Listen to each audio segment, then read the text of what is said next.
जय श्री राम। श्री राम जी का वनवास हो चुका है। अब रामचंद्र जी गंगा पार हुए और गंगा पूजा कर रहे हैं। गंगा पूजा देवी माता सीता कैसे करती है वह कथा आप सुनिए। प्राणनाथ देवर सहित कुशल कौशला आई, पूजहि सब मन कामना सुजसुर हैं जग छाय। तुम अपने प्राणनाथ और देवर के साथ कुशल सहित अयोध्यापुरी में लौटोगी, तुम्हारी सब मनोकामनाएं पूरी होगी और संसार में तुम्हारा यश छा जाएगा। यह गंगा मैया ने देवी माता सीता को आशीर्वाद दिया। गंग बचन सुनि मंगल मूला, मुदित सिय सुर सरि अनुकूला।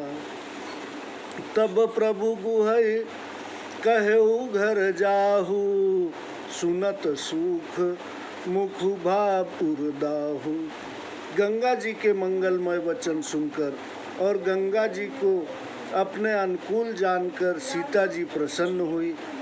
तब प्रभु ने गु से कहा, तुम अपने घर जाओ।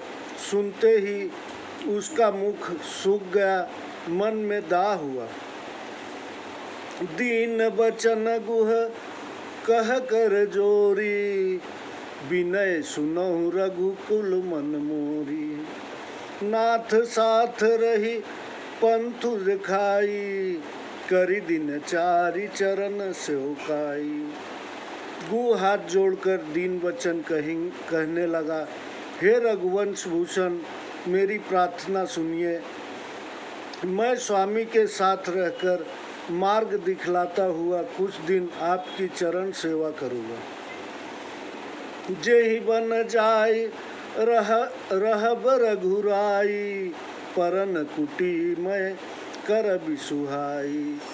तब मोहि कह जिस देव रजाई, सोई करी हूँ रघुवीर दोहाई। हे रघुनाथ जी, जिस वन में जाकर आप रहेंगे वहाँ मैं सुहावनी पर्णकुटी बनाऊंगा। तब मुझे आप जो आज्ञा देंगे वही करूँगा। हे रघुवीर, मुझे आपकी दुहाई है। सहज स्नेह राम लखितासु, संग लीन गुह हृदय हुलासु। पुनि गुह ज्ञाति बोली सब लीने, करी पर तो सुविधा तब कीने।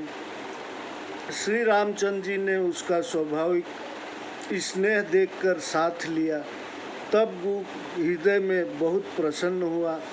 फिर अपने सब जाति वालों को बुलाकर उन्हें समझाकर विदा किया। तब गणपति शिव सुमरि प्रभु, नाई सुर सरहि माथ। सखा अनुज सिय सहित वन, गवनु कीन रघुनाथ। तब प्रभु रामचंद्र जी, गणेश जी और शिव जी का ध्यान धरकर तथा गंगा जी को मस्तक नवाकर सखा गुह, अनुज, लक्ष्मण और जानकी जी सहित वन को चले। तेहि दिन भयउ बिटप तरबासु, लखन सखा सब कीन सुपासु। प्रात प्रात कृत करी रघुराई, तीरथ राजु दीख प्रभु जाई। उस दिन एक वृक्ष के नीचे निवास हुआ। वहाँ लक्ष्मण जी और सखा गु ने सब सुविधा कर दिया।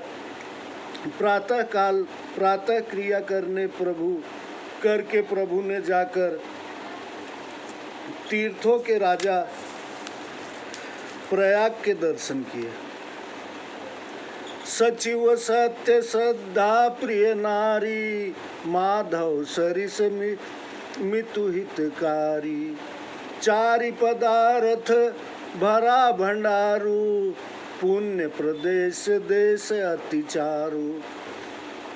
तीर्थराज का मंत्री सत्य है, श्रद्धा स्त्री है, तथा वेणी माधव सरी के हितैषी मित्र हैं।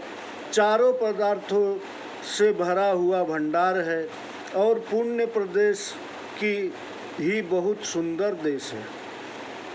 क्षेत्रु अगम गुढ़ गाढ़ सुहावा, सपने हूँ नहीं प्रतिपा पच्छिन पावा। सेन सकल तीरथ बरबीरा, कलुष अनीक दलन रणधीरा। जिसका क्षेत्र ही अगम दृढ़ और सुंदर किला है, जिसे पाप रूपी शत्रु स्वप्न में भी नहीं जीत सकते, वहाँ सब तीर्थ की ही उत्तम वीरों की सेना है, जो पाप की सेना को नष्ट करने के लिए रणधीर है। संगमु सिंहासन सुठि सोहा, छत्रु अक्षय बटु मुनि मनु मोहा। चवर जमुन अरुगंगत रंगा, देखी होई दुख दारिद भंगा। संगम ही उसका सुंदर व श्रेष्ठ सिंहासन है और अक्षयवट की छत्र है, जो मुनियों के गण को मोहित करता है। यमुना जी और गंगा जी की लहरें ही उसके चंवर हैं, जिनके दर्शन से दुख को नष्ट हो जाता है। से वही सकिति साधु सुचि, पावहि सब मन काम। बंदी वेद पुराण गण, कहीं विमल गुण ग्राम। पुण्य आत्मा पवित्र साधु जन उसकी सेवा करते हैं और कामनाओं को पाते हैं। वेद और सब पुराण की बंदी जन हैं, जो इस तीर्थराज के निर्मल गुणों को गान करते हैं। को कही सकई प्रयाग प्रभाऊ, कलुष पुंज कन कूजर मृगराऊ। अस तीरथ पति देखी सुहावा, सुख सागर रघुबर सुख पावा।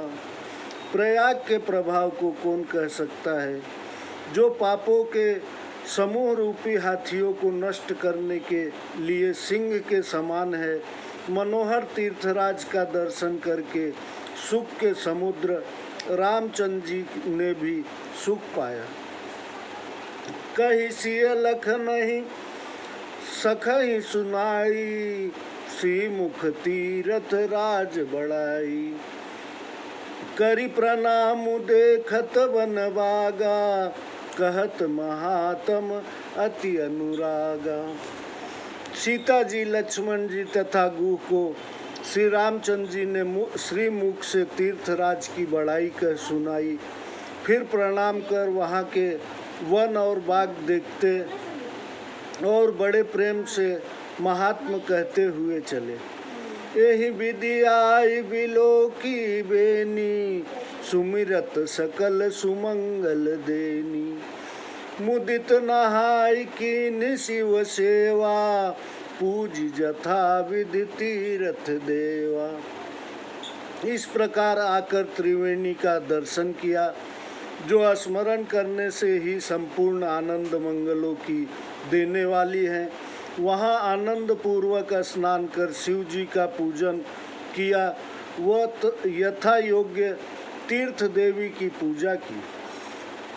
तब प्रभु भरद्वाज पहियाए, करत दंडवत मुनि उर लाए। मुनि मन मोदन कछु कही जाई, ब्रह्मानंद राशि जनु पाई। तब प्रभु श्री रामचंद्र जी भरद्वाज जी के पास आए। उनको दंडवत करते हुए मुनि ने हृदय से लगा लिया।